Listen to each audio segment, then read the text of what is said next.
ना किसी का फोन आ रहा है कि वो बोल रहा है कि विशाल ऑडियो रिकॉर्डिंग वायरल कर। अरे विशाल भाई, अरे आप अपना टाइम क्यों बर्बाद कर रहे हैं इन चुतियों के बारे में बोल बोल के। आप अपना काम में व्यस्त रहिए, मस्त रहिए। ये भोसड़ी वालों के सिर्फ यही काम है और कोई काम नहीं है। जब तक दूसरे के बारे में, किसी के बारे में बोलेंगे नहीं, जब तक इनका काम होगा नहीं। ये तो सबको पता है। और एक बात आपने बहुत सही आप सही बोलते हैं।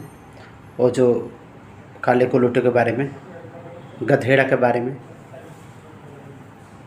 अगर एक दिन उनका नाम ना ले, जो उनके स्टार हैं, ये कभी आगे नहीं बढ़ सकता है भोसड़ी वाला, कभी नहीं।